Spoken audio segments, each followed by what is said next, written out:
வணக்கம். இன்றைய அரசியல் அரங்கம் நிகழ்விற்கு தமிழக முன்னேற்ற காங்கிரஸ் நிறுவன தலைவர் திருமிகு அருள்தாஸ் அவர்கள் சிறப்பு பங்கேற்பாளராக வந்திருக்கிறார். அவர்களிடம் நாம் உரையாடுவோம். ஐயா வணக்கம். ஒரு திருப்பு முனைக்கு அச்சாரமாக இருந்த சைக்கிள் சின்னம், அது உங்களுடைய சின்னம் என்று நான் அறிந்தேன். அந்த வரலாறு பற்றி கொஞ்சம் சொல்லுங்கள். மூப்பனார் மறைவுக்கு பிறகு அவருடைய மகன் ஜி.கே. வாசன் அவர்கள் தமிழ் மாநில காங்கிரஸ் கட்சியை கொண்டு போயிட்டு காங்கிரஸ் கட்சியோடு இணைத்து அதோடு அந்த இதை முடிந்து விட்டது. அதன் பிறகு நான் தமிழ் இன படுகொலையை கண்டித்து நானும் காங்கிரஸ் கட்சியில் தான் இருந்தேன். தமிழ் இன படுகொலையை கண்டித்து 2008, 2009 நடந்த படுகொலையை கண்டித்து நான் காங்கிரஸ் கட்சியை விட்டு வெளியே வந்தேன். அதற்கப்புறம் நம்ம தனித்த அரசியல் களம் காண்பதற்காக தமிழக முன்னேற்ற காங்கிரஸ் என்ற இந்த கட்சியை தொடங்கணும். 2012 மே மாதம் 7ஆம் தேதி. அதாவது காங்கிரஸ் என்கிற போது தமிழினத்திற்கு, அதாவது இலங்கையில் இருந்த தமிழீழ இனத்திற்கு எதிரான ஒரு நிலையை எடுத்து வந்திருக்கிறது பல காலமாக. அதை எதிர்த்து நீங்கள் இன்னொரு கட்சியை எப்படி ஏற்படுத்தினீங்க? நான் தமிழ் என்ற உணர்வு எனக்கு ஜாஸ்தி. இன்னும் சொல்ல போனால் தமிழ்நாட்டில் தமிழர் காலம் என்று தான் எங்களுடைய கொள்கையை, எங்கள் கட்சியுடைய கொள்கையை, லட்சியமே. அந்த அடிப்படையில் தமிழருக்கு எதிராக செயல்பட்ட காங்கிரஸ் கட்சியை விட்டு அந்த கட்சியை விட்டு நான் வெளியே வந்தேன். 2012 மே மாதம் 7ஆம் தேதி கட்சி தொடங்கும் போது அப்போது இவங்க தமிழ்நாடு காங்கிரஸ் கட்சியை இணைஞ்சதுனால அப்போ நாங்கள் சைக்கிள் கொடியும் சைக்கிள் சின்னத்தையும் நாங்கள் எங்கள் கட்சியோட சின்னமாக நாங்கள் அறிவித்தோம், கொடியாக அறிவித்தோம், செயல்பட்டு அங்கீகாரம்லாம் கொடுத்தாங்க. தேர்தல் கமிஷனோட பதிவு செய்யப்பட்ட கட்சி தான் எங்கள் கட்சி. அப்படி நாங்கள் தொடர்ந்து செயல்பட்டு கொண்டு இருந்தோம். நாங்கள் 2012 தொடங்கி செயல்பட்ட பிறகு இவர் மறுபடியும் 2013 திரும்பவும் ஜி.கே. வாசன் காங்கிரஸ் கட்சியை விட்டு வெளியே கட்சியை தொடங்குறாரு. அப்போ அதுக்கு அவர் காரணம் என்ன சொல்கிறோன்னா, நாங்கள் கட்சியை விட்டு கழிச்சிட்டு வெளியே வந்தாலும் எங்கள் கட்சியை சேர்ந்த சில பேர் பாண்டிச்சேரியில் இருக்கிறவங்க அவங்க எங்களுடைய இணைப்பை ஏற்றுக்காமல் அந்த கட்சியை தொடர்ந்து செயல்பட்டாங்க. அதனால் நான் திரும்பவும் அந்த கட்சியில் போய் இணைஞ்சு அதனுடைய தலைவராக நான் ஆகிட்டேன். அந்த அடிப்படையில் எனக்கு சைக்கிள் சின்னம் கொடுக்கணும்னு சொல்லிட்டு ஒவ்வொரு தேர்தலுக்கும் ஒரு தேர்தல் கமிஷன் போட்டிடுவார். அப்படி ஒவ்வொரு தேர்தலுக்கும் தேர்தல் கமிஷன் சைக்கிள் சின்னத்தை இவருக்கு ஒதுக்கும். ஆனால் நாங்கள் ஒவ்வொரு சமயம் நாங்கள் சட்ட ரீதியாக நடவடிக்கை எடுத்து கொடுத்த சின்னத்தை நாங்கள் தேர்தல் கமிஷன் வித்ரா பண்ண வச்சு வேறு சின்னத்தை தான் அவருக்கு ஒதுக்க வைப்போம். 2016 கூட மக்கள் நல கூட்டணிக்கு போனார். அப்போ கூட அவருக்கு சைக்கிள் சின்னம் ஒதுக்கப்பட்டு எங்களுடைய ஆட்சேபனைக்கு ஏற்றுக்கொண்டு தேர்தல் கமிஷன் அவருக்கு ஆட்டோ சின்னமோ ஏதோ கொடுத்தாங்க. அதே மாதிரி 2019 அவருக்கு பாராளுமன்ற தேர்தலுக்கு ஒரே ஒரு எம்பி தொகுதி அதிமுக கூட்டணியில் ஒதுக்கின அன்றைய தினமே தேர்தல் கமிஷன் இவருக்கு சைக்கிள் சின்னத்தை ஒதுக்குது. அப்போது பாஜக எல்லாம் சேர்ந்த கூட்டணி அதிமுக, பாஜக இவங்க இருந்தாலும் நாங்கள் கடுமையான எங்களை ஆட்சேபனை ஏற்று அவர் கொடுத்த சின்னத்தை ரத்து பண்ணி தென்னந்தோப்பு சின்னத்தை கொடுத்தாங்க. ஆனால் இந்த முறை அதான் பாஜக கூட்டணி இருக்காரு இல்லையா, பாஜக தான் எதை ஒன்றாலும் செய்ய முடியும். எந்த ஜனநாயக நெறிமுறைக்கும் கட்டுப்படாத ஒரு கட்சி, எந்த சட்டத்துக்கும் மதிக்காத ஒரு கட்சி, அரசியலமைப்பு சட்டத்தையும் மாற்றணும்னு நினைக்கிற கட்சி. அப்போ கட்சி கூட கூட்டணி வைக்கிறவங்களுக்கு என்ன வேணால் நடக்கும்ல. இப்போ நாங்கள் எங்களுடைய எதிர்ப்பையும் நாங்கள் இந்த மாதிரி நாங்கள் எதிர்ப்பு தெரிவித்து அது யாராலும் மதிக்கப்படாத ஒரு எதிர்ப்பை எழுத்துப்பூர்வமெல்லாம் கொடுத்துருக்கீங்களா? ஆமாம், ஒவ்வொரு தடவை நாங்கள் ஆட்சேபனை நாங்கள் இது பண்ணோம். பதில் எதுவும் தரல, பதிலும் தரல. அதிகாரப்பூர்வம் அவருக்கு ஒதுக்குறாங்க. அவர் ஒதுக்கிறதுக்கு முன்னாடி நாங்கள் எங்களை ஆட்சேபனை தெரிவிச்சிட்டோம். அப்போ இந்திய தேர்தல் ஆணையம் முறைப்படி நீதியான பாதையிலே செல்லவில்லை. கண்டிப்பாக அது நாடறிஞ்ச விஷயம். இந்திய தேர்தலில் என்றைக்கு சட்டத்தின் பாதையில் செயல்பட்டிருக்கிறது, நேர்மையின் பாதையில் செயல்பட்டுகிறது. அது ஆளுங்கட்சிக்கு, அதுவும் குறிப்பாக பாஜக கட்சியுடைய துணை அமைப்பாக ஏவலாளர்கள் அவர் செயல்பட்டு கொண்டிருக்கிறார்கள். அப்படி இருக்கும்போது அந்த தேர்தல் கமிஷன் எப்படி நியாயம் கிடைக்கும்?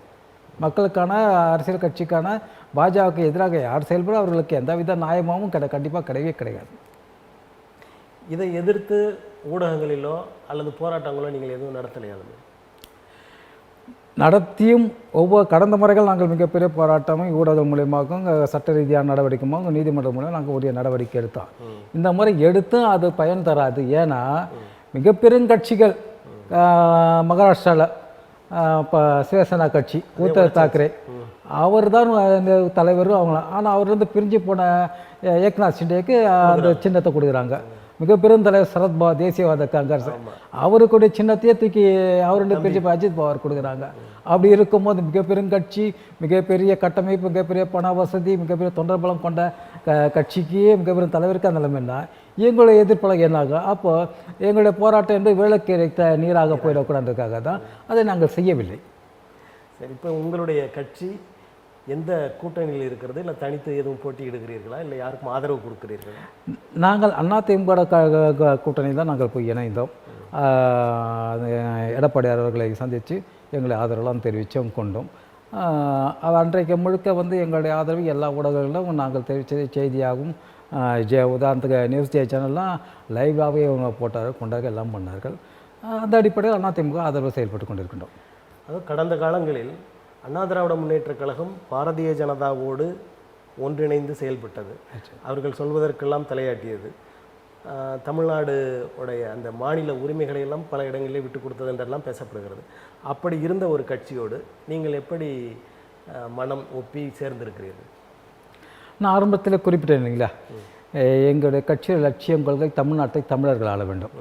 அந்த அடிப்படையில் எடப்பாடியார் தமிழர். அதனால் எங்கள் கட்சியின் கொள்கை அடிப்படையில் அவர் தமிழராக இருப்பதால் அதை நாங்கள் ஏற்றுக்கொண்டு அவருக்காக செயல்பட்டோம். ஆனால் நாங்கள் இருந்தாலும் பாஜகவை எந்த காலத்தும் நாங்கள் ஏற்றுக்கொண்டது கிடையாது. நாங்கள் பாஜகவுக்கு எதிராக தான் செயல்பட வேண்டும். நாங்கள் ஆரம்பத்திலே நான் தெளிவாக சொல்லிவிட்டோம், மத்தியிலே காங்கிரஸ் ஆட்சிக்கு வர வேண்டும், மாநிலத்தில் அதிமுக ஆட்சி வர வேண்டும். இதுதான் எங்கள் கட்சியோட கொள்கை நிலைப்பாடு. அதாவது பொதுவாக இப்போ ஒன்று சொல்கிறாங்க, அதாவது அசுர பலத்தோட ஆட்சி நடத்தியது அதே நிலையில் இன்றும் இருக்கிறது பாரதிய ஜனதா கட்சி. அந்த பலத்தையெல்லாம் வைத்து மறுபடியும் அந்த கட்சி தான் அரசு கட்டிலே ஏறும் என்ற நிலை நிறைய இடங்களில் பேசப்படுகிறது. அதை பற்றி உங்களுடைய கருத்து என்ன? இல்லை, பேசப்படுவது என்பது தமிழ்நாட்டை தவிர்த்து மிக இந்தியா முழுக்க வந்து எல்லா ஊடகங்களும் கோடி மீடியான்ற சொல்கிற அளவுக்கு விமர்சிக்கிற அளவுக்கு எல்லா மீடியாக்களும் வந்து பாஜகவின் ஏவல் அடிமைகள் ஆகிவிட்டார்கள். அவர்கள் மூலியமாக தான் இந்த பிரச்சாரத்தை பரப்பப்படுகிற வழிய மக்கள் மத்தியில் மிகப்பெரிய எதிர்ப்பு, மிகப்பெரிய கொதிப்பு. புரியுங்களா? தமிழ்நாட்டை மட்டும் சொல்கிறீர்களா அல்லது வட இந்திய? நான் தமிழ்நாட்டை தவிர்த்து எதிர்ப்பு என்பது பாஜக எதிர்ப்பு நாடு முழுக்க இருக்கிறது. பட் இன்றைக்கி ஆரம்பத்தில் கேட்டீர்கள் இல்லையா, இப்படி பாஜக தான் ஜெயிக்கும் என்பது. அதற்காக சொன்ன தமிழ்நாட்டை தவிர்த்து தமிழ்நாட்டில் 1-2 ஊடகங்கள் பாஜக அடிமைகளாக செயல்பட்டு பாஜக ஜெயிக்கின்ற மனப்பான்மையை தான் உருவாக்கி கொண்டிருக்கிறது. இதெல்லாம் வந்து என்ன சொல்கிறது, சித்தரிக்கப்பட்ட ஒன்று. இது வந்து உண்மையானது கிடையாது. பாஜக ஜெயிக்கும் என்ற மாயை இவர்கள் உருவாக்கி கொண்டிருக்கிறார்கள். ஆனால் வந்து இன்றைக்கி அப்படி கிடையாது. பாஜக அப்படி இருந்தால் பாஜக சேர்ந்து அறிவிக்கப்பட்ட வேட்பாளர்களே பாஜக எங்களுக்கு நாங்கள் தேர்தல் நிற்க மாட்டோம், நாங்கள் போட்டியிட மாட்டோம் சொல்லி விலகி போடுகிறார்கள். அவர்கள் கட்சியை சேர்ந்தவர்கள் அறிவிக்கப்பட்ட வேட்பாளர்களே, அதுவும் அவர்கள் குஜராத்திலிருந்து யூபியிலிருந்து மிக முக்கியம் அவர்கள் கோட்டை என்று சொல்லப்படுகின்ற அவர்களுக்கு காலமாக வாக்களிக்கப்படுகின்ற மாநிலங்களிலே அந்த கட்சி வேட்பாளருக்கே விலகி ஓடுகிறார்களே. அப்படி இருக்கும்போது எப்படி அவர்கள் ஒரியாலிருந்து அந்த துணைத் தலைவர் அதுக்கு முன்னாடி ஒரிசால அந்த இன்னொருத்தர் கூட போயிருக்காரு 2 வாரத்துக்கு முன்னாடி. ஒரிசால வந்து எல்லாரும் விலைக்கு பிஜு பட்நாயக் கட்சியை போய் சேர்ந்துக்கிட்டு இருக்காங்க. ஏன்னா பாஜக ஜெயிக்காரு அந்த கட்சிக்காரர்களே ஏற்றுக்கிறார்கள். அப்படி இருக்கும்போது இந்த தவறாபாத்தை பயன்படுத்துகிற கோவத்தை அடைக்கணும்னு சொல்லி இந்த கோடி மீடியாக்கள் வந்து காசுக்காக வந்து பாஜக ஜெயிக்கும் பாஜகன்னு மக்களை பிரெயின் வாஷ் பண்ண பார்க்குறாங்க. ஆனால் இந்த முறை 2019 ஏமாந்துட்டாங்க மக்கள் அந்த பிரெயின் வாஷை நம்பி. ஏன்னா ஒரு இது இருக்கு இல்லையா, ஒரு கட்சி தான் ஜெயிக்க போகுதுன்னா தடுமாற்றத்தில் இருக்க வேட்பாளர்கள் ஜெயிக்கிற கட்சி போட்டு போன்ற அடிப்படையில் போட்டுருவாங்க. அந்த அடிப்படையில் தான் பாஜக போன முறை 2019 ஜெயிச்சு திரும்ப வந்தது. காரணம் அந்த தடுமாற்றம் கண்டிப்பாக இந்த முறை மக்கள்கிட்ட கிடையாது. அதுவும் வட இந்தியாவிலே கிடையாது. தென்னிந்தியா மக்கள் வந்து பெரும்பாலும் கல்வி அறிவு பெற்ற மக்கள், பொருளாதாரத்தில் எழுச்சி விட்ட மற்ற மாநில மக்கள். அந்த மக்கள் விட்டுருங்க, அது அடுத்த வேலை சாப்பாட்டையே கஷ்டப்படுகிற வட இந்திய மக்கள். அவரால் அத்தனை கஷ்டப்பட்டுக்கிறாங்கன்னா உதாரணமே நம்ம அவர்கள் தென்னிந்தியா நோக்கி வேலையை தேடி வர்றதே மிகப்பெரிய உதாரணம். பெங்களூரு, கர்நாடகா, கேரளா இதெல்லாம் தென்னிந்தியா. இங்கே வந்து ஒரு நாளைக்கு 5000 பேர் 10,000 பேர் வட இந்திய மக்கள் வந்துட்டு இருக்காங்க. இவங்க வந்து வட இந்தியாவில் பாலும் தேனும் ஓடுது, குஜராத் மாடல்னு சொல்லிக்கிட்டு மோடியோட பொற்கால ஆட்சி சொல்லியிருக்கும்போது ஏன் வட இந்திய மக்கள் இங்கே வேலை தேடி வராங்க? இவங்க வந்து அப்போ அங்கே ஒன்றுமே இவங்க செய்யலன்றதுனால அதுதானே உண்மை. இதை கண்கூடாக தெரிஞ்சிருக்கு. ஒரு நாளைக்கு 10,000 பேர் தமிழ்நாட்டில் வராங்க, பெங்களூர் கர்நாடகாவில் வராங்க, கேரளாவில் போகிறாங்கன்னா அப்போது வட இந்தியா அந்த அளவுக்கு வந்து மக்கள் வறுமையில் இருக்காங்க, சாப்பாட்டுக்கு வழி இல்லாமல் இருக்காங்க. இவங்க மோடியோட ஆட்சியில் மோடியோட கேரண்டின்னு சொல்லி என்னத்தை சாய்ச்சி அப்படி மோடி கேரண்டி வந்து எதுவுமே செல்லுபடியாக அவங்க எதுவுமே செய்யலன்றதுக்கு காரணமே வட இந்திய மக்கள் ஒவ்வொரு நாளும் தென்னிந்தியாவை நோக்கி வேலை தேடி வந்து கொண்டிருப்பதே சாட்சி. இதை விட பெரிய சாட்சி வேண்டாம். அப்படி இருக்கும்போது அங்கே வட இந்தியாவில் அவனோட குடும்பத்தை பின் இங்கே வேலை செய்யும் போது அந்த இடத்துல வேலை வாய்ப்பு இருக்கும்போது அந்த மாநில மக்கள் எப்படி பிஜேபி ஓட்டு போடுவான்? அதனால் வந்து நாடு முழுக்க வந்து பிஜேபி போல் மோடி ஆட்சியின் மேலே மக்கள் கொதிப்புட்டு கொண்டு இருக்கார்கள். மக்களுடைய கொதிப்பு என்பது எப்பவும் அமைதியாக தான் இருக்கக்கூடிய புரட்சியாக வெடிக்காது. அந்த புரட்சி என்ன ஓட்டு போகிற மூலிமா காட்டிட்டு போகிற வழியை அவங்க கொந்தளிச்சு அவங்களாம் வீறிட்டு வர மாட்டாங்க. அவங்களாம் கொந்தளிச்சு வரணும்னா மிகப்பெரிய கட்சிகள், நாட்டில் ஜனநாயகம் நிலைக்கின்ற கட்சிகள் தலைமையேற்று வரும்போது தான் மக்கள்லாம் ஒன்று சேர்ந்து வருவாங்க. அதுக்கு ஒரு உதாரணம் வந்து மக்கள் ராகுல் காந்தி இப்போ பேரணி போடும்போது அந்த பேரணி லட்சக்கணக்கான மக்கள் கூடியிருந்தால் அதுக்கு சாட்சியே. மக்கள் தானாக புரட்சியாக வரமாட்டாங்க. அவங்க புரட்சியாக அவங்க எப்படி யார் நான் ஒருத்தர் வந்து ஒரு குடும்பத்தை ஒருத்தர் வந்திக்கும்போது மற்றவங்களாம் வருவாங்கன்னு எப்படி நம்புவாங்க? அந்த அடிப்படையில் யாரும் வரமாட்டாங்க. ஆனால் ஓட்டு போடும்போது தங்களை எதிர்ப்பை காட்டுவாங்க. ஆனால் இது ரொம்ப நாள் இது மக்களுடைய கோபத்தை கட்டுப்படுத்த முடியாது. நிச்சயம் வந்து ஒரு கட்சிக்காக தலைமை ஏற்று போடும்போது நாடு முழுக்க மக்கள் கொதித்து எழுந்து அந்த கட்சி அது அந்த இது இன்றைக்கி ராகுல் காந்தி கிட்டே இருக்குது. இந்த கருத்து கணிப்புகளை எல்லாம் சரியாக சொல்கிற சில தேர்தல்களை நடத்துகிற பிரசாந்த் கிஷோர் என்பவர் முன்னாடி பாரதிய ஜனதா கட்சி 200 சொச்சம் அப்படி தான் வரும் என்று சொன்னார். இப்போ 2 தினங்களுக்கு முன்பு 300 கிட்டத்தில் வந்துடும் சொல்கிறார். பிரசாந்த் கிஷோர் வியாபாரி. இது அவர் அந்த கருத்து கணிப்பு இதெல்லாம் வெளியிடுற தொழிலாக கொண்டவர். புரியுங்களா? ஒரு கட்சிக்கு போயிட்டு வேலை செய்கிற ஒரு கட்சி அவரை கூப்பிட்டு எனக்கு எங்கள் கட்சி வெற்றி பெறத்துக்கு வேண்டிய நூல்கள் திட்டம் அமைச்சு கொடுங்கன்னா அதுக்கு போய் வேலை செய்கிறவர். இந்த முறை யாரும் கூப்பிடலை. அதனால் ஆனால் நாடு முழுக்க அவர் வகுத்து கொடுத்தா அந்த திட்டம் வெற்றி பெறும் அப்படின்ற மாதிரி ஒரு மாயம் இருக்குது. அதெல்லாம் வந்து எனக்கு உண்மையிலே உடன்பாடு கிடையாது. அதாவது பிரச்சாரத்துக்கு எப்படி கொண்டு போனால் அந்த என்ன ஊடகத்து மூலயமா ஃபேஸ்புக்கு, யூடியூப், இன்ஸ்டா மூலயமா அந்த அடிப்படை கட்டமைப்பு வேலையை அவர் செஞ்சுட்டு அது மூலயமா பிரச்சாரத்தை வகுப்பார், கொள்வார், எல்லாம் முன்னார். இன்றைக்கி அவரை மாதிரி எத்தனையோ பேர் வந்துட்டாங்க அந்த மாதிரி பிரச்சாரம் பண்ணுறதுக்கு. புரியுங்களா? ஆனால் அவர் வகுத்து கொடுத்தா வந்து அந்த இது வெற்றி பெறும் ஒரு எனக்கு அதில் உடன்பாடு. ஏன்னா நீ என்னதான் நீங்கள் சொன்னாலும் மக்கள் ஓட்டு போடாமல் எப்படி வெற்றி பெற முடியும்? மக்களுக்கு அந்த எண்ணம் வரணும் இல்லையா? அதனால் அவரை வந்து காசை கொடுத்து அனுப்ப அந்த கட்சிக்கு காசு நிறைய வச்சுன்னா அவர் கூட்டு இது பண்ணுறாங்க. ஆனால் நாடு முழுக்க என்ன எல்லாமே ஊடகத்துக்கு பரப்பப்பட்ட திட்டமிட்ட ஒரு இது தான். அது கார்ப்பரேட் கம்பெனிகள். இவர் ஒரு கார்ப்பரேட் கம்பெனி தான், அதோட வேலை செய்தார். அதனால் இவர் சொன்னால் எல்லாம் நடக்குன்னு அது எல்லா ஊடகங்களுக்கும் மூலியமாக பரப்புகிற ஒரு செய்தி தான். அப்படி பரவும்போது அப்போ இன்றைக்கி அவரை வச்சு இப்போ பாஜகவுக்கு அவர் காசை வாங்கின்னு இப்போ பேசுகிற வழியை இவர் தன்னிச்சையெல்லாம் சொல்கிறது. தன்னிச்சையாக சொல்ல முடியாது. ஏன்னா அவர் வியாபாரி வந்து எப்படி லாபம் இல்லாமல் ஒரு வேலையை பண்ணுவார். அதனால் வந்து பாஜக வந்து அவர் சொன்ன மக்கள்கிட்ட ஒரு இது பண்ண அவர் காசை கொடுத்து சொல்ல வைக்குது. அதனால தான் அவர் சொல்கிற வழியை. அதனால் வந்து அவர் சொல்கிறதுனால வந்து ஜெயிச்சிட முடியுமா? அவர் சொல்கிறதுனால மோடி மேலே இந்த மக்கள் கோபம் தீர்ந்துடுமா? அவர் சொல்கிறதுனால மோடி கொடுத்த வாக்குறுதியை நிறைவேற்றதாக அர்த்தமாயிடுமா? வியாபாரி சொல்கிறதெல்லாம் காசு சொல்கிறவங்க பேச்செல்லாம் மக்கள் இன்றைக்கி ஏற்றுக்கிற முடியல. ஏன்னா இன்றைக்கி மக்கள் அந்தளவுக்கு கஷ்டப்பட்டுனுக்கிறாங்க. இன்றைக்கி மக்கள்கிட்ட காசே இல்லை. மொத்த காசும் அதானிக்கிட்டே அம்பானிக்கிட்டே தான் இருக்க வழியே மக்கள்கிட்ட காசே கிடையாது. நாட்டில் 7 லட்சம் கோடி 14 லட்சம் கோடியை தூக்கி வாராக்கடன் அடிப்படையில் மொத்த காசையும் தூக்கி அவருக்கு கொடுத்துட்டு அப்போ மக்கள்கிட்ட எங்கே இந்த காசு இருக்கும்? ஒரு தனிப்பட்ட 2 பேர்கிட்ட போய் மொத்த காசும் போய் சேர்ந்த பிறகு 14.5 லட்சம் கோடி என்பது சாதாரண விஷயம் இல்லைங்க இல்லையா? அது எவ்வளோ பெரிய 140 கோடி மக்களுடைய பணம். அவர்கள் அந்த 14 லட்சம் மக்கள் சொன்னால் மக்களுடைய ஏகப்பட்ட எல்லா தொழில் நடக்க மக்கள் கையில் காசும் மக்கள் சந்தோஷமாக இருப்பான். இன்றைக்கி மக்கள்கிட்ட காசே இல்லை. யாருக்கிட்ட அடிப்படையில் காசே இல்லாத அளவுக்கு போயிடுச்சு. அதுக்கு காரணம் மொத்த பணத்தை இந்த மோடி தூக்கி அங்கே கொடுத்துட்டார். நீங்கள் கெஜ்ரிவால் அந்த டெல்லி சட்டசபையில் ஒரு பேட்டி கொடுத்துருந்தார். அந்த பேட்டி நீங்கள் அதாவது சட்டசபையில் பேசினார். அந்த வீடியோ நீங்கள் பார்த்தீங்களான்னு அதில் அவர் என்ன சொல்கிறாருன்னா பாஜகவை சேர்ந்த ஒரு முக்கியமான பேரை கொடுப்பதில்லை. அவர் ஒரு தலைவர் வந்து இவர்கிட்ட சொல்லியிருக்கார், கெஜ்ரிவால்கிட்ட சொன்னதாக சட்டசபையில் பேசுகிறார். என்னடான்னா எங்கள் மோடிக்கு வந்து குடும்பமும் கிடையாது, மனைவியும் கிடையாது, யாருமே கிடையாது. அவர் கூட பிறந்த சகோதரர்கள் கூட வந்து குஜராத்தில் இருக்கிறாங்க. ஒன்றும் பெருசாக வந்து அவங்களுக்கு வாழ வச்சதா ஒன்றுமே கிடையாது. யாருக்குமே 10 காசு கொடுக்காத மோடி வந்து அதானிக்கு மட்டும் ஏங்க எடுத்து கொடுக்கணும்? எப்படிங்க கொடுப்பாரு? பெத்த தாய்க்கும் பொண்டாட்டிக்கும் கூட பிறந்தவங்களுக்கும் செய்யாத ஒரு ஆள் யாரோ ஒருத்தர் அதானிக்கு மட்டும் ஃப்ரெண்டுன்ற காரணத்துக்கு எடுத்து கொடுத்துருவாரா? அதெல்லாம் கிடையாது. அதானி பேரை வச்சுக்கிட்டு அதானி வந்து பினாமி, அந்த பினாமி பேரில் மொத்த பணத்தை இவருடைய காசாக தான் இவர் தான் எடுத்துன்னுக்கிறாரு. அதுக்கு அதானிக்கு வந்து 10% கமிஷன் தான் மோடி கொடுக்குறாரு. இது அத்தனையும் மோடிக்கு போய் சேர்ந்த பணம். மோடி தான் இப்படி கொள்ளடிச்சுன்னு கொண்டு கெஜ்ரிவால் சட்டசபையில் பேசுகிறாரு. அப்போது இந்த அளவுக்கு வந்து நீங்கள் வந்து தனிப்பட்ட சுய நலத்துக்காக நாட்டையே பலி கொடுக்குற ஒரு மோடியை வந்து மக்கள் எப்படி ஏற்றுப்பாங்க? பிரசாந்த் கிருஷ்ணன் சொன்னால் மக்கள் ஓட்டு போட்டுருவாங்களா? காங்கிரஸ் கட்சி ஆட்சிக்கு வந்தால் மோடி மேல் நடவடிக்கை எடுக்கப்படுமா? மோடி இந்தியாவில் இருப்பாரா இல்லை வெளிநாடுக்கு தப்பி ஓடுவாரா? காங்கிரஸ் கட்சி கண்டிப்பாக நடவடிக்கை எடுக்கும். அவங்க தான் சொல்லிட்டாங்களே, பிஎம் கேர்லேருந்து அந்த தேர்தல் பத்திரத்துலேருந்து எல்லாத்தையும் நாங்கள் விசாரிப்போம். விசாரணை பிஎம் கேரில் வந்து இன்ன வரைக்கும் என்ன நடக்குது யாருக்குமே தெரியலையே.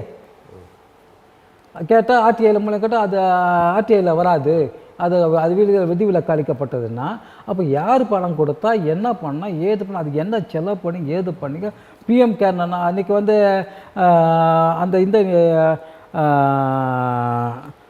அதுக்கு முன்னால் ஒரு பேர் இருந்த அந்த திட்டம் வந்து எங்கேயாவது வந்து வெள்ளத்தில் பாதிக்கப்பட்டோம், அதில் பாதிக்கப்பட்டோம், அதுக்கு ஒதுக்கப்படும்.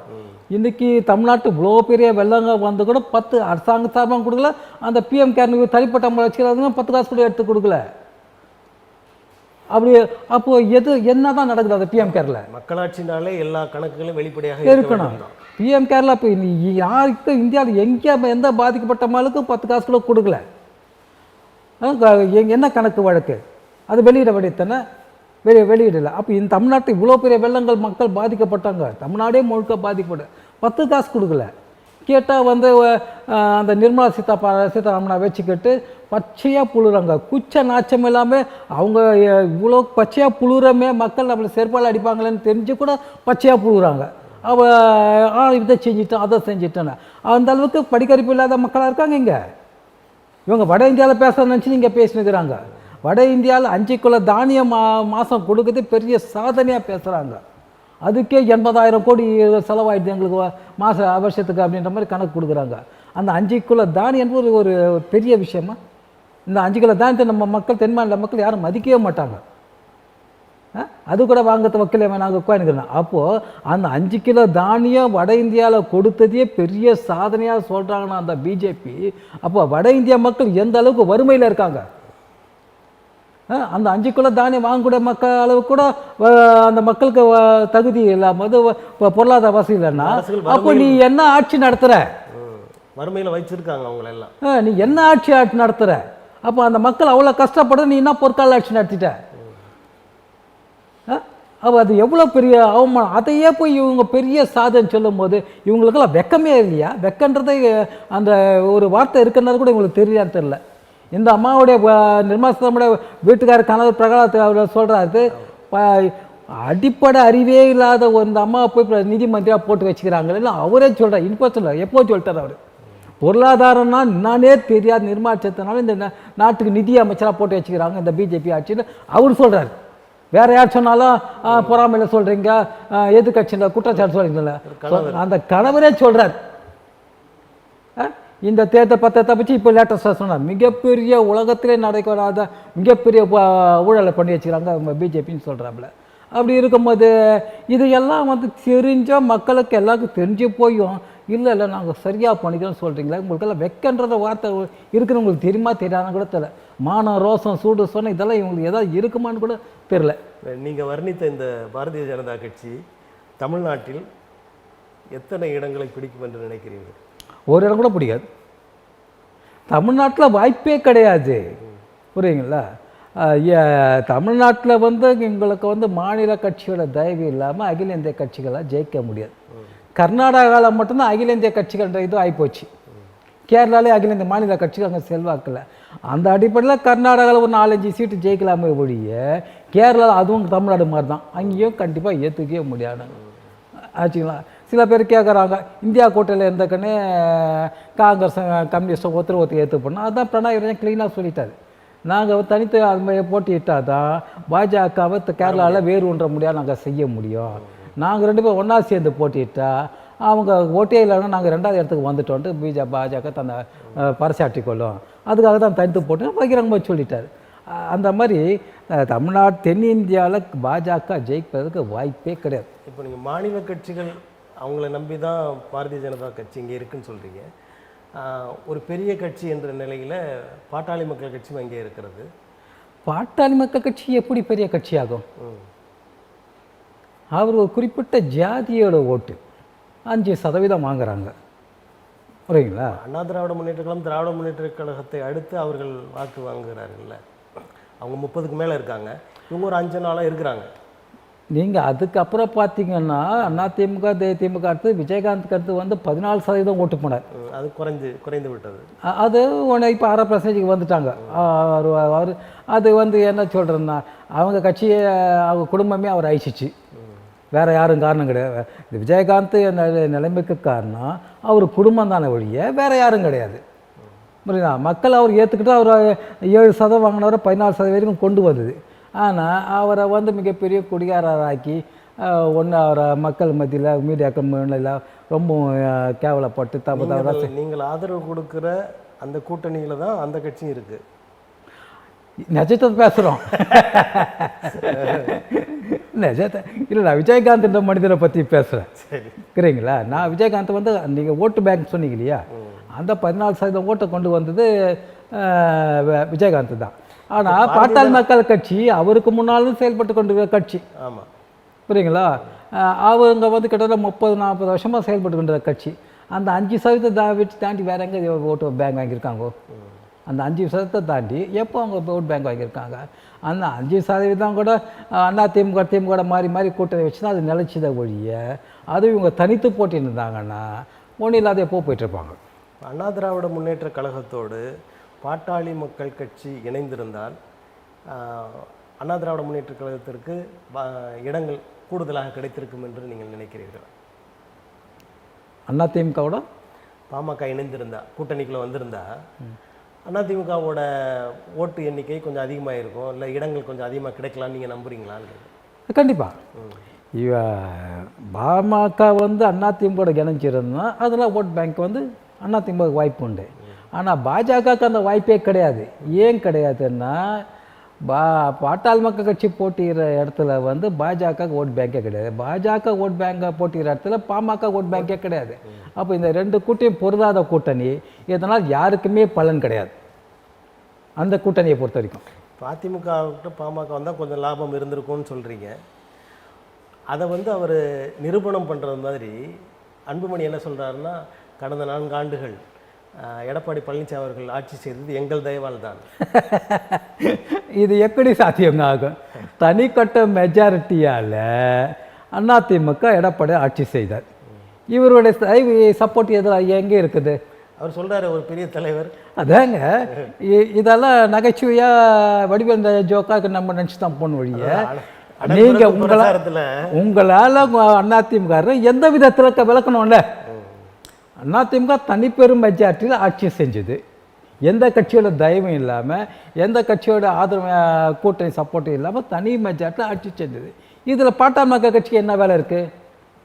இவங்க ஆட்சி நடத்துறதுக்கு பாஜகவுக்கே கிடையாது, பாட்டாளி மக்கள் கட்சி என்ன இருக்குது?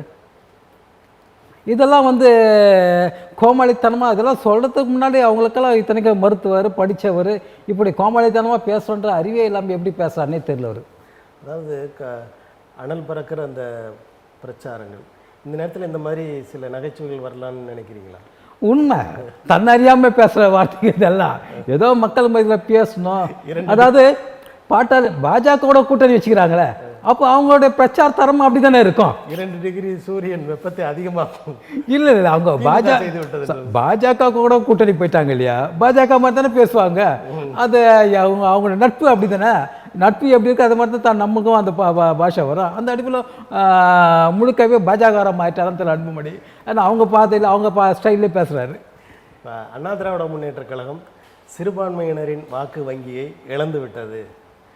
காரணம் பாரதிய ஜனதாவோடு கூட்டணியில் இருந்தது தான் அப்படின்றத மக்கள் பேசுகிறாங்க. இப்போ அங்கேருந்து வந்துட்டாங்க. அந்த சிறுபான்மையினரோட வாக்குகள், அவங்களுக்கு இருந்த வாக்கு வங்கி அப்படியே திரும்புமா இல்லை குறையுமா? இல்லை, அது இப்போ வந்து எடப்பாடியார் வந்து மிக கடுமையாக எதிர்க்கிறார். பாஜக கடுமையாக எதிர்க்கிறார். அதாவது பாஜகவோட அவங்க வந்து கூட்டணி இருந்த காலகட்டத்தில் சிறுபான்மையின மக்கள் வெளியே போனாங்க. அந்த ஒரு காரணத்துக்காக தான் இன்றைக்கி திமுக ஆட்சி நடத்தி கொண்டிருக்கிறது. இன்னைக்கு எடுத்த முடிவை எடப்பாடியார் வந்து அப்போவே 2021 எடுத்திருந்தாருன்னா அதிமுக ஆட்சி தான் இன்னைக்கு. அன்னைக்கு அப்படி ஒரு முடிவு எடுக்க முடியாம காரணம் வந்து எடப்பாடி சிறுபான்மையினர் வாக்கு அதிமுகவில் இருந்தது புரியுங்களா. இவங்க வந்து இன்னைக்கு பாஜக காட்டி விட்ட மாதிரி 2021 கழட்டி விட்டு இவர்கள் மட்டும் தேர்தலை சந்தித்திருந்தார்களா இன்னைக்கு அதிமுகவுடைய ஆட்சி தான், எடப்பாடி ஆட்சி தான் தமிழ்நாட்டில் இருந்திருக்கும். நீங்கள் கணக்கு போட்டு பாருங்களேன், அந்த தேர்தல் அதிமுக ஓட் பேங்க் வித்தியாசத்து அதிகபட்சம் 1.5% தான். 40 தொகுதியில் வந்து 500 ஓட்டு, 1000 ஓட்டு, 2000 ஓட்டு தான். அதுவும் பாஜக கூட்டணி இருந்த இந்த அளவுக்கு ஓட்டு இவ்வளோ கம்மியாக ஓட்டில் ஜெயிச்சு தோற்றுருந்தாங்கன்னா பாஜக காட்டி விட்டுருந்தா அவங்களோட வெற்றி மிகப்பெரிய அபிவிருதமாக இருந்திருக்கும். ஏன்னா அந்த அளவுக்கு எடப்பாடி ஆட்சி பொற்கால ஆட்சியாக தான் இருந்தது. இத்தனைக்கும் எல்லா விதத்துலேயும் அவருக்கு வந்து மிகப்பெரிய அடைஞ்சு, ஒரு பக்கம் டெல்லியிலேருந்து பாஜக மாற்றுறது, ஒரு பக்கம் கூட வந்து குடிப்பயக்க மாதிரி இந்த ஓபிஎஸ் வந்து முதல குத்தி துரோகம் பண்ணினுக்கிறா போல், உட்கட்டி பிரச்சனை, இந்த பக்கம் சசிகலா இவங்களோட பிரச்சனை, இது அத்தனை இதுலேயும் வந்து எடப்பாடியை தவிர்த்து வேறு யாராக இருந்தாலும் அதிமுக படுபாதாரத்துக்கு போயிருக்கும். இன்றைக்கும் வந்து திமுக அதிமுகவா அப்படின்ற நிலைமையை எடப்பாடியாரால் தான் உருவாக்கப்பட்டதுக்கு. அவரை தவிர்த்து வேற யாரானா அந்த அதிமுக கட்சி அழிஞ்சு போயிட்டுருக்கோம். அதாவது பாரதிய ஜனதா கட்சி நெருக்கடி கொடுத்ததுன்னு சொல்கிறீங்க எடப்பாடி அவர்களுக்கு. ஆனால் எடப்பாடி பழனிசாமி அவர்கள் பாரதிய ஜனதா ஆட்சி சொல்கிற எல்லாவற்றுக்கும் ஆம் என்று தான் சொன்னார். அவங்க சொல்கிறதெல்லாம் செயல்படுத்தி கொண்டு வந்தார்கள் அந்த நேரத்தில். முக்கியமாக அதாவது குடியுரிமை சட்டத்துக்கெலாம் சரின்னு தானே சொல்லிட்டு. உண்மைதான் அது. ஏன்னா கூட்டணி தர்மத்தை அவர் கடைபிடித்தார். கூட்டணி இருந்தால் அந்த கூட்டணி தர்மத்தை கடைபிடிக்கணும்ல, அந்த அடிப்படையில் செஞ்சார். ஆனால் அவர் திரும்ப சிஏ சட்டத்தை ஒரு கேள்வி கேட்டார். சிஏனா பாதிக்கப்பட்ட ஒரு முஸ்லீம்களை காட்டுங்கள், நாங்கள் இப்போ எதிர்க்கிறோம் அப்படின்னு சொல்லிட்டு சொன்னார். அந்த அடிப்படையில் வந்து நீங்கள் சொல்கிறது உண்மைதான். ஆனால் அதனால தான் வந்து அதுக்கு காரணம் என்னன்னா ஓபிஎஸ் என்ற ஒரு சதிகாரர் கூடவே இருந்ததுனால தான். அவர் வந்து முழுக்க பிஜேபியில் இருந்த அதிமுக. ஆமாம், இன்னைக்கு அதான உண்மையாக இருக்கிறது, புரியுங்களா. அது நாடு அறிஞ்ச விஷயம். நான் இப்போ சும்மா போகிற பேச்சுக்கு சொல்கிற மாதிரி இருக்கிறது. நாடு அறிந்த விஷயம், அனைவரும் அறிந்த விஷயம். அவர் 2021 முன்னாடி கூட வந்து மோடியை மேடையில் வச்சுக்கிட்டு இந்த முறையும் பாஜகவோட தான் கூட்டணி, எடப்பாடியில் ஒப்புதல் எல்லாமே கேட்காம மேடையில் பகிரமாக இருக்கிறார் அறிவிச்சதுனால அதை மீற முடியாது. எடப்பாடியார் அந்த கூட்டணி வச்சுருந்தான் இன்றைக்கி ஆட்சியை இருந்து தவிக்கிறார். அதை கூட என்னென்னா 1.5% ஓட்டு தான். அதே பாஜக எதிர்த்து ஓபிஎஸ்ன்ற கூட சதிகாரம் இல்லாமல் இருந்து எடப்பாடி தனிப்பெரும் தலைவராக சிங்கிள் தலைவராக இருந்திருந்தாருன்னா இன்றைக்கி தமிழ்நாட்டு அதிமுக ஆட்சி தான். இப்போ சிறுபான்மை மக்கள் அதை வந்து நம்ப தயாராக இல்லை. இவர் வந்து அடுத்து பிஜேபிக்கு போகிறதுக்கான வாய்ப்புகள் இருக்குது அப்படின்னு நினைக்கக்கூடிய சூழ்நிலை இருக்கிறதா சொல்கிறாங்க. இல்லை, நீங்கள் ஒரு நாளும் எடப்பாடியார் பிஜேபி கூட ஜெயித்தாலும் பிஜேபி கூட போக மாட்டார். ஏன் போக மாட்டார்னா, நீங்கள் நாடறிஞ்ச விஷயம் இந்த பாஜகவுடைய சரித்திரத்தை இங்கே பார்த்தீங்கன்னா, சமீப கால சரித்திரம்னா பாஜக கூட எந்த கட்சியெல்லாம் கூட்டணி வச்சுதோ அந்த கட்சியை தான் அவங்க அழித்து தரமாட்டம் நாசமாக்கி விட்டது பாஜக. இது நாடறிஞ்ச விஷயம். உதாரணத்துக்கு சிவசேனா கட்சியை குத்தை தாக்கற அவங்க 2 பேர் கூட்டணி வச்சு தான் தேர்தலில் போட்டிட்டு ஜெயித்தாங்க. ஜெயிச்சு இவரை முதலமைச்சர் ஒத்துக்கொண்ட பாரதிய ஜனதா தேர்தலுக்கு பிறகு நாங்கள் ஒத்துக்க மாட்டோம்னு சொன்னதால் தான் இவர் வெளியே வந்தார். காங்கிரஸில் கூட்டணி வச்சார். கூட்டணி வச்சு என்ன பண்ணாங்க, அவருக்கு ஏக்ஷாஷன் எடுத்தாங்க, அவர் கட்சியை உடச்சி எடுத்துன்னு போயினாங்க. இந்த மாதிரி ஏகப்பட்ட கட்சிகள் நாடு முழுக்க. இப்போ சமீபத்தில் கூட ஹரியானாவில் அந்த கட்சியோட துணை முதலமைச்சராக இந்த கட்சியை உடச்சி அவங்க இவரை தேத்தி விட்டு தருவோம். இந்த மாதிரி நாடு முழுக்க எல்லா கட்சியும் அவர் கூட்டணி வச்ச கட்சிகளை தான் அவங்க முதல்ல ஒழிச்சாங்க.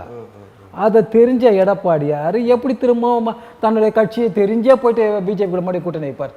பிஜேபியோட கூட்டணி வச்சா இவரை தான் முதல்ல ஒழிப்பாங்க. இப்போ என்ன சொல்கிறாங்க, தமிழ்நாட்டில் பாஜக அதிமுக கிடையாது, நாங்கள் தான் ரெண்டாவது இடம்னு சொல்கிறாங்க. அப்படி இருக்கும்போது தெரிஞ்சே இத்தனை கட்சிகளையும் பாஜக ஒழிச்சதுக்கு தெரிஞ்சே கூட எடப்பாடி எப்படி தேர்தல் பிறகு போய்ட்டு பாஜக கூட்டணி வைப்பார்? இது அபத்தமான ஒரு வாதம். இது எதிர்கட்சிகள் திட்டமிட்டு பரப்படைகின்ற பொய் பிரச்சாரம். தென் தமிழ்நாட்டை பொறுத்த வரைக்கும் டிடிவி தினகரனுக்கும் ஓபிஎஸ்ஸுக்கும் கொஞ்சம் செல்வாக்கு இருக்கிறது என்று சொல்கிறார்கள். அந்த செல்வாக்கு அண்ணா திராவிட முன்னேற்ற கழகத்தோட கூட்டணியை பாதிக்குமா? கண்டிப்பாக பாதிக்கும். இவர்கள் என்ன செல்வாக்கு ஓபிஎஸ்ஸுக்கு? ஏன் ஓபிஎஸ்க்கு செல்வாக்குன்னா ஏன் சொந்த ஊரை விட்டு முன்னாள் முதலமைச்சர் ஒரு சாதி சார்ந்த அந்த அதை தான் கேட்குறேன், அந்த தான் சொல்ல வரேன். சொந்த ஜாதி ஜனத்துக்கு தண்ணி கொடுக்காத ஒரு ஓபிஎஸ். அவர் சொந்த ஊரில் பெரிய குளத்தில் அவர் கிணத்துல இருந்தால் அந்த மக்கள் தண்ணி போயிட்டு அந்த ஊர் மக்கள்லாம் விவசாயம் பண்ணிட்டு இருந்தாங்க. திடீர்னு கொடுக்கறத நிறுத்திட்டாரு. அந்த மக்கள் சாலை மாதிரியெல்லாம் பண்ணி போராட்டம் நடத்துகிறாங்க. அப்போ ஊர் பஞ்சாயத்து கூடுது. ஊர் பஞ்சாயத்தில் ஒரு போய் பேசுகிறாரு, நான் அந்த நிலத்தெல்லாம் விற்றுட்டேன் இன்னொருத்தருக்கு, என்கிட்ட ஏன் தண்ணி கேட்குறீங்க? சரி, நான் ஒரு 4 மாதம் 3 மாதம் தண்ணி விட சொல்கிறேன், அதுக்குள்ளே நீங்கள் மாற்று ஏற்பாடு பண்ணிக்கணும். 3 மாதம் கழிச்சு திரும்ப என்ன தண்ணி கேட்டால் எனக்கு தெரியாது அப்படின்னு சொல்லிட்டு போன பஞ்சாயத்து பேசி முடிச்சவர் தான். அதாவது சொந்த ஜாதியினர்கள் கூட அவருக்கு வாக்களிக்க மாட்டார்னு சொல்லி சொந்த ஜாதி ஜனத்துக்கே தண்ணி கொடுக்காதவர் சொந்த ஜாதி ஜனமே ஒரு ஓட்டுப்படாது. அப்படி இருக்கும்போது இவருக்குன்னு மக்கள்கிட்ட என்ன செல்வாக்கு இருக்கும்?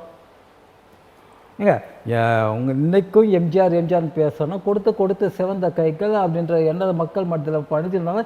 இன்றைக்கும் எம்ஜிஆருக்காக மக்களை அதிமுக ஆதரித்து கொண்டு இருக்கிறார்கள். புரியுங்களா? அப்படி இருக்கும்போது எதையுமே கொடுக்காம மக்களுக்கு சொந்த ஜாதி ஜனத்துக்கே கொடுக்க மாட்டேன்னு சொன்ன ஒரு ஆளுக்கு வந்து எப்படி மக்கள் இது பண்ணுவாங்க? அதனால தான் அவர் ராமநாதபுரத்தை போய் போட்டிடுறாரு. புரியுங்களா? அங்கே போய் தோற்ற விட ஏதாவது காரணம் சொல்லிடணும், ஏன் சொந்த தொகுதியை தோத்துட்டா ரொம்ப கேவலமாக போய்டும், அசிங்கமாக போடல. அதனால தான் அங்கே போடுறாரு. அப்படியே இருக்கும்போது டிடிவிக்கு வந்து அவர் தனியாக நின்று வெற்றி பெற்றவர் சட்டமன்றத்தில் டிடிவி தினகரன் ஆர்கே நகர் தொகுதியில். ஆமாம், இப்போ செல்வாக்கு உள்ளவர் தான். அதை கூட வந்து போலியாக ஏமாற்றி மக்களை ஏமாத்தான் ஜெயிச்சார். டோக்கன் கொடுத்துட்டா ஜெயிச்சிட்டா 20,000 கொடுப்பேன்னு சொல்லிட்டு தான் ஓட்டு வாங்கி மக்கள் அதை நம்பி ஜெயிச்சார்னா 20,000 கொடுக்குறதா டோக்கன் கொடுத்து வச்சுக்கிறாங்களே, அதை நம்பி 20,000 பண்ண நம்பிலாம் ஓட்டு போட்டு ஜெயிக்க வச்சாங்க. திமுகவே 3வது இடத்துக்கு போகுது. அப்போ அது எவ்வளோ பெரிய அபத்தமான விஷயம். இது எங்கேயா நடக்குமா? அப்படின்னா மக்கள்கிட்ட நான் ஜெயிச்சா 20,000 கொடுப்பேன்னு டோக்கன் கொடுத்துட்டாங்க. அந்த அடிப்படையில் ஜெயிச்சப்பட்டது தான். இன்றைக்கி வந்து அதிமுக இப்படி சிதறண்டு இருக்கிறதுக்கு காரணம், சசிகலா இப்படி அரசியல் அனாதையாக போகிறதுக்கு காரணம் டிடிவி தான். நீங்கள் வந்து அந்த அம்மா சிறைக்கு போகிறதுக்கு முன்னாடி எடப்பாடியில் முதலமைச்சர் ஆக்கிட்டு போகிறாங்க. கட்சியை இவரை பார்த்துக்க சொல்லிட்டு ஜெயிலுக்கு போகிறாங்க. இவர் என்ன பண்ணுறாரு? எடப்பாடி முதலமைச்சர் 3வது மாதம் ஆர்கே நகரத்தில் போய் நிற்கிறார். அப்போது ஆர்கே நகரில் தொகுதியில் போய் நின்னா இவர் ஜெயிச்சார்னா எடப்பாடியை தூக்கி எறிஞ்சிட்டு இவரில் முதலமைச்சர் ஆகிடுவார். அப்போது அரசியலில் தன்னை காப்பாற்றிக்கிறதுக்கு எடப்பாடி ஓபிஎஸ் கூட கூட்டணி போயிட்டார். இதை வச்சுக்கிட்டு எடப்பாடியை துரோகின்னு இவங்க சொல்லிக்கிறானுங்க. எப்படி துரோகம் பண்ணது டிடிவியா எடப்பாடியாரா? அவரை முதலமைச்சர் 3வது மாதத்தில் நீ போயிட்டு தேர்தல் நிற்கும் போது அப்போ அவர் என்ன பண்ணார்? தன்னை அரசியலை காப்பாற்றிக்கிறது அங்கே போயிட்டார். போனவரை துரோகம் பண்ணது சசிகலா, துரோகம் பண்ணது நீ. உன்னை கட்சியை தான் பார்த்து சொன்ன, நம்மள உன்னை எலெக்ஷன் போய் நிற்க சொல்ல. நீ எலெக்ஷன் நின்றதுனால எடப்பாடியில் ஓபிஎஸ் பாஜக பஞ்சாயத்து பண்ணி மத்தியஸ்தம் போய் சேர்த்து வச்சு உங்களை ஒழிச்சது. அதன் அடிப்படையில் இன்றைக்கி சசிகலா அனாதையாகிறாங்க. அன்றைக்கி டிடிவி மட்டும் அந்த தவறு பண்ணாமல் இருந்தால் எடப்பாடி முதலமைச்சர் கட்சிக்கு முதலமைச்சர் சசிகலா விசுவாசமாக இருந்திருப்பாங்க, கொண்டு இருப்பாங்க. எல்லாமே சுமத்தாக பாருங்க. சிறையிலிருந்து வெளியே வந்திருந்தால் இன்றைக்கி கட்சியோட போய் சேவலாம் அந்த மாதிரி ஆயிருக்கலாம். ஆனால் நீ டிடிவி துரோகம் பண்ணிவிட்டு எடப்பாடி துரோகின்னு சொல்கிறது என்ன அர்த்தம் இருக்குது? டிடிவி துரோகம்னு சொல்கிறீங்க, ஆனால் பொதுமக்கள் மத்தியில் வந்து சசிகலா அம்மையார் காலில் விழுந்து பதவி பெற்ற எடப்பாடி பழனிசாமி அவர்கள் சசிகலா மதிக்கிறதுல அவங்கள தூக்கி அந்த கட்சியிலேருந்து விலக்கிட்டார் என்ற செய்திகள் எல்லாம் மக்களிடத்தில் பரவி இருக்கிறது. அதுக்கு அவரே விளக்கம் சொல்ல, பெரியவங்க காலில் போயிட்டு விழுத தப்பு ஒன்று கிடையாதுன்னு சொல்லிட்டு. இன்னொன்று வந்து ஒரு உயர்ந்த அந்தஸ்தை ஒருத்தருக்கு யாராக இருந்தாலும், நாளாக இருந்தாலும் சரி, நீங்களாக இருந்தாலும் சரி, மக்களை யாராக இருந்தாலும் ஒரு உயர்ந்த நிலைக்கு ஒருத்தரால் வந்து நம்ம வரும்போது அதுக்கு நம்மளை அறியாமல் நன்றி தெரிவிப்பது, காலை விழுந்தது நன்றி தெரிவிப்பது நம்ம மக்கள்கிட்ட ஒரு நடைமுறை ஒன்று. காலில் விழுந்து சாதாரண விஷயம் இல்லை முதலமைச்சர் ஆக்கிறது. சசிகலா தான் டிக்ளேர் பண்ணுறாங்க. ஆமாம், அந்த நன்றியை கடைசி வரைக்கும் மறக்கக்கூடாதுல்ல. அந்த நடக்காமல் போனதுக்கு காரணமே டிடிவி தான். அவர் விசுவாசமாக இருந்திருப்பார், கண்டிப்பாக இருந்திருப்பார். ஆனால் அப்படி இருக்க விடாமல் செஞ்சது டிடிவி தான். டிடிவி மட்டும் அந்த ஆர்கேடத்தில் போய் தேர்தலில் போட்டிடாமல் இருந்தாருன்னா அவர் எடப்பாடி கண்டிப்பாக இருந்திருப்பார். நீங்கள் கொடுத்த 3வது மாதத்துலேயே வந்து நீங்கள் வந்து அவரை தூக்கி வேலைகளை நீ இறங்குனீன்னா தன்னை காப்பாற்றிக்க அவருக்கு செயல்பட தான் செய்வார். அது எப்படி துரோகமாகும்? எடப்பாடி பழனிசாமி அவர்களை எதிர்க்கிற திராவிட முன்னேற்றக் கழகம் சரி, பாரதிய ஜனதா கட்சியும் சரி, கொடநாடு கொலை வழக்கை ஏன் இன்னும் அதை வந்து எடுத்து அதை யார் குற்றவாளின்றதை கண்டுபிடிக்காமல் இருக்கிறாங்க? கொடநாடு கொலை வழக்கும் எடப்பாடியாருக்கும் எந்த சம்பந்தமும் கிடையாது. ஏங்க, அவர் ஒரு முதலமைச்சர். உள்ளே இருந்து ஏதாவது எத்தனை வரணும்னா 2 போலீஸ் அதிகாரிகளை கூப்பிட்டு போயிட்டு உள்ளே எத்தனை அப்போனா முடிஞ்சு போச்சு. இதுக்காக ஒரு கூலிப்படையை ஏவி இதெல்லாம் பண்ணணுமா? தேவையா? அடிப்படை அறிவு வேணாம். எடப்பாடி ஏதோ கூலிப்படையை பண்ணாருன்னா அடிப்படை அறிவு வேணாம். ஏதோ ஒரு தமிழில் ஒரு பழமை சொல்ல கேப்பையில் நெய் வடினா கேட்கறது எங்கடா புத்தி போச்சு. எதிர்ப்பு வந்துடக்கூடாதுன்றதுக்காக பண்ணியிருக்கலாம். இல்லைங்க, ஒரு முதலமைச்சருங்க காவல்துறை தன் கட்டுப்பாட்டில் வச்சுருக்காருங்க. அவர் சொன்ன காவல்துறை செஞ்சு தான் ஆகணும். நேராக போயிட்டு அதுக்குள்ளே இதை எடுத்துன்னு அப்போனா அசால்ட்டு செஞ்சுட்டு போவாங்க. இதுக்கு போயிட்டு வந்து ஒரு கூலிப்படையை ஏவி காவலாளர்கள்லாம் கொலை பண்ணி கதவெல்லாம் உடச்சி உள்ளே போகணுன்றது எவ்வளோ ஒரு அபத்தமான ஒரு வாதமாக இருக்குது. இதில் ஒரு முரண்பாடு. அதாவது காவல்துறை முதல்வர் கையில் இருக்கிறது.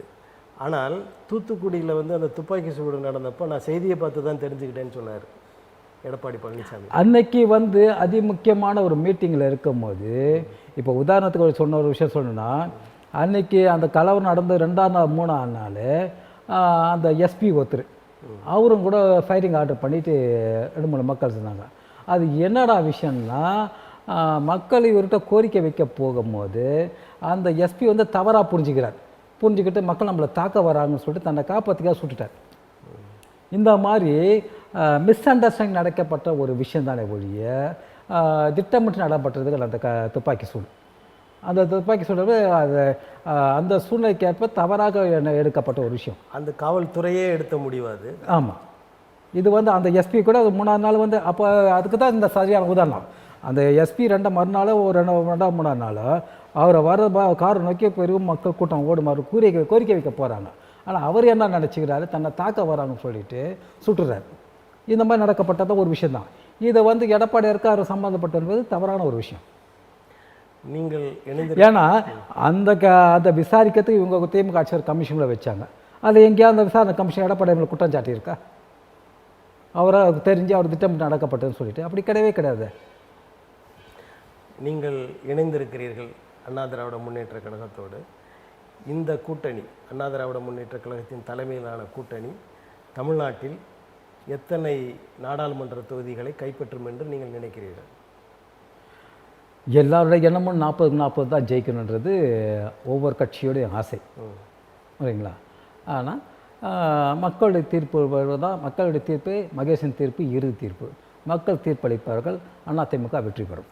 நீங்கள் பரப்புரைக்கெல்லாம் போயிட்டுருக்கீங்களா? போயிட்டுருக்கோங்க. எந்தெந்த தொகுதிகளுக்கு போனீங்க? எப்படி அந்த மக்கள்? நாங்கள் சென்னை வரைக்கும் தான் போயிட்டுருக்கோம். மக்களுடைய வரவேற்பெல்லாம் எப்படி இருக்குது அண்ணா திராவிட முன்னேற்ற கழகத்திற்கு? மக்களுடைய வரவேற்பு என்பது அதிமுக எடப்பாடி ஆட்சி இல்லாமல் போய்விட்டது என்று ரொம்ப வருத்தப்பட்டு கொண்டிருக்கிறார்கள். தமிழகத்தை பொறுத்த வரைக்கும் நான் ஆரம்பத்தையே சொல்லிட்டேன், தமிழகத்தில் அதிமுக ஆட்சியும் அகில இந்தியாவில் காங்கிரஸ் ஆட்சி தான் இந்த நாட்டுக்கு தேவை என்று நான் ஆரம்பத்தை சொல்லிட்டேன். அந்த அடிப்படையில் இப்பொழுது தமிழகத்தில் அதிமுக ஆட்சி எடப்பாடி ஆட்சி இல்லையே என்று வருத்தப்பட்டு கொண்டிருக்கிறார்கள். இங்கே நீங்கள் அண்ணா திராவிட முன்னேற்ற கழகம் ஆதரிக்கிறீங்க, பரப்புரையெல்லாம் செய்கிறீங்க. ஆனால் ஒன்றியத்தில் காங்கிரஸ் வரணும்னு விரும்புகிறீங்க. இந்த இரண்டுமே முரணாக தெரியலையா உங்களுக்கு? எங்களுடைய கட்சியோட கொள்கை அது. தமிழ்நாட்டை தமிழர்கள் ஆளணும். அந்த அடிப்படையில் தமிழ்நாட்டை மிக பெரும் கட்சியோட ஒரே தலைவர் தமிழர் இருப்பவர் எடப்பாடியார் மட்டும். அந்த அடிப்படையில் அவங்க ஆகணும். அகில இந்திய அளவில் காங்கிரஸாக பாஜகவை தான், புரியுங்களா? அதிமுகவில் போய் அகில இந்தியாவில் ஆட்சி நடத்த முடியுமா? வாய்ப்பே கிடையாது. அப்படி இருக்கும்போது இந்த நாடு நல்லா இருக்கணும், மக்கள் நல்லா இருக்கணும், இந்த நாடு சர்வாதிகாரத்தின் கையில் போய்விடக்கூடாது, ஜனநாயகத்தில் என்று நிலைத்து நிற்க வேண்டும்னா அது மோடி ஒழிக்கப்பட்டு பாரதிய ஜனதா தோற்கடிக்கப்பட்டு காங்கிரஸ் ராகுல் காந்தி ஆட்சிக்கு வர வேண்டியது தான். வந்தால் தான் இந்த நாட்டுக்கு நல்லது, மக்களுக்கு நல்லது. இன்றைக்கி 10 ஆண்டு ஆட்சி காலத்தில் இந்தியா 50 ஆண்டுகள் பின்னோக்கி போய்விட்டது. இந்த எதற்கத்தாலும் இன்றைக்கும் பாஜக மோடியை நான் இதெல்லாம் செஞ்சுட்டேன், இதெல்லாம் என்னுடைய சாதனைன்னு சொல்லி ஓட்டு கேட்கல. இன்னும் காங்கிரஸ் போட்டு போட்டிங்கன்னா இன்னும் பின்னால் போய்டும் சொல்கிறீங்க. இந்த 10 ஆண்டு நீ இந்தியா முன்னேற்றி என்ன எந்த நிலைக்கு கொண்டு வந்திருக்க, முன்னேற்றத்துக்கு என்ன செஞ்சுருக்கிற, என்ன திட்டத்தை கொண்டு வந்திருக்கு, மக்களுக்கு தேவையான என்ன விஷயம் முன்னுடைய மேனிஃபெஸ்டோ பிரகாரம் நீ சொன்ன வருஷத்துக்கு 2 கோடி பேர் வேலை வாய்ப்பு எங்கே, வேறு 2 கோடி பேர் நீ வேலை வாய்ப்பை கொடுத்தா வட இந்திய மக்கள் ஏன் தென்னிந்தியா நோக்கி வந்துட்டு இருக்கிறாங்க வேலையை தேடி? தென்னிந்திய மக்கள் வெளிநாடுக்கு போகிறாங்க, ஆனால் வட இந்திய மக்கள் முழுக்க தென்னிந்தியாவுக்கு வந்துன்னுக்கிறாங்க. ஏன்னா தென்னிந்திய மக்கள்லாம் படித்து கல்வி அறிவு பெற்று அதோடைய டாக்டராகவும் இன்ஜினியராகவும் மிகப்பெரிய நிலையில் போயிட்டு வெளிநாட்டுக்கு வேலைக்கு போய் கொண்டிருக்காங்க. ஆனால் அந்த மக்களுக்கு வட இந்திய மக்கள் கல்வி அறிவு கூட இவங்க கொடுக்கல. கல்வி அறிவு கொடுக்காதனால தான் அந்த வட இந்திய மக்கள் முழுக்க தென்னிந்தியாவில் கூலி வேலைக்கெல்லாம் கொண்டிருக்கார்கள், சாதாரண கீழ்மட்ட வேலைக்கெல்லாம். ஆனால் அதை குறிப்பிட்டு யாராவது பேசினாங்கன்னா தமிழகத்தில் வட இந்திய மக்கள் இழிவுபடுத்துகிறார்கள், அவமானப்படுத்துகிறார்கள்னு சொல்கிறான். ஏன் அந்த மாதிரி தமிழ்நாட்டை சேர்ந்தவங்க பேசாமல் நீ ஏன் உன் மக்களை வச்சுன்னுக்கிற? அங்கேருந்து இங்கே வரத்தனா உண்மை தானே இங்கே இருக்க அரசியல்வாதிகள் பேச முடியும், இங்கே இருக்க தலைவர்கள் பேச முடியும். அதை பேசிட்டா வட இந்திய தமிழகத்தை சேர்ந்தவங்க வட இந்திய அவமானப்படுத்துகிறாங்க. அசிங்கப்படுத்தணும்னா அசிங்கப்படுத்த அந்த வேலையில் அந்த மக்களை ஏன் வச்சிருக்கிற? நீ தானே வட இந்தியா முழுக்க ஆட்சி செய்கிற. 10 வருஷத்துக்கு என்னத்தை கழிச்சிட்டா? காங்கிரஸ் தான் பாஸ் செய்யலை, ரைட்டு ஓகே, எதுவுமே செய்யலை, ரைட்டு, நீ சொல்கிறபடி உண்மையாக இருக்க. நீ என்ன செஞ்ச? நீ செய்ய வேண்டியதானே? 10 ஆண்டு காலம் ஒரே ஊழல் ஆட்சி, அந்த ஆட்சின்னு சொன்னேன்.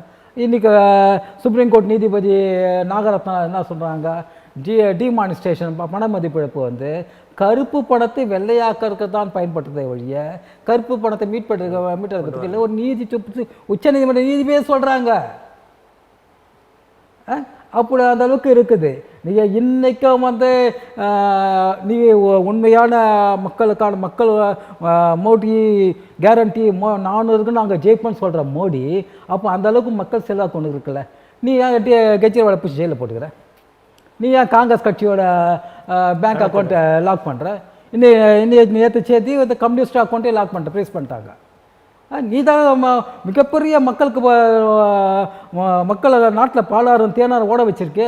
மக்கள் எல்லாம் மிகவும் பொருளாதார அவஸ்தை இன்னும் மேம்பட்டு நிற்கிறாங்களே, கல்வி அறிவு மேம்பட்டு. அப்போ மக்கள் ஒன்று தான் ஓட்டு போட போகிறாங்க.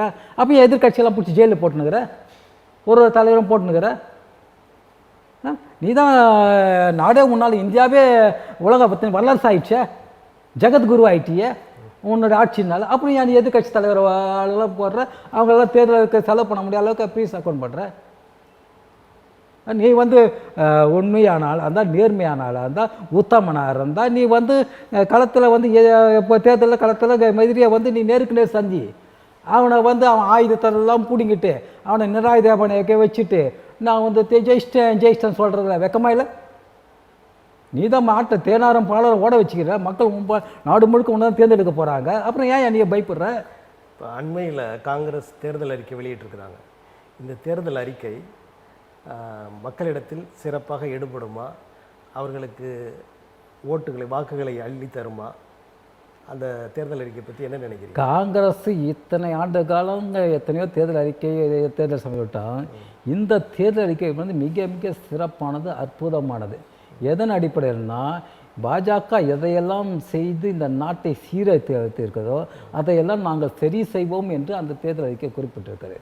அதனால் மக்கள் கண்டிப்பாக ஏற்றுக்கொள்வார்கள். இங்கே தென்னிந்தியாவில் அது ஈஸியாக மக்கள் தப்பட, வட இந்தியாவில் அவங்க கொண்டு போய் சேர்க்கணும். ஏன்னா வட இந்தியாவில் கல்வி அறிவு இல்லாத மக்கள் அந்த அளவுக்குலாம் ஒன்றுமே கிடையாது. அதனால் அந்த கட்சி கீழ்மட்டத்தை கொண்டு போய் சேர்க்கணும். அதனால் தென்னிந்தியாவிலாம் மக்கள் கல்வியறிவு பெற்ற மக்கள் அங்கே நியூஸில் பார்க்குறாங்க, ஃபேஸ்புக்கு, யூடியூப்பு, இதெல்லாம் இன்ஸ்டாகிராம் எல்லாத்துக்கும் வரும்போது ஈஸியாக தெரிஞ்சுப்பாங்க. ஆனால் அதை வட இந்தியாவில் அவங்களை கொண்டு போய் சேர்க்கணும் காங்கிரஸ். அதை செய்ய வேண்டிய அந்த கட்சியோட கடமை. அப்படி செய்தாலும் கண்டிப்பாக வெற்றி பெறுவார்கள். நன்றி. இவ்வளவு நேரமும் தமிழக அரசியல் களத்தையும் சரி, இந்திய ஒன்றியத்தின் அரசியல் களத்தையும் விரிவாக எடுத்துரைத்தீர்கள், விரிவாக அதை அலசி பேசினீர்கள். உங்கள் நேரத்தை தமிழன் தொலைக்காட்சியாக ஒதுக்கி தந்தமைக்கு எங்களது நெஞ்சார்ந்த நன்றியை தெரிவித்துக் கொள்கிறேன். நன்றி.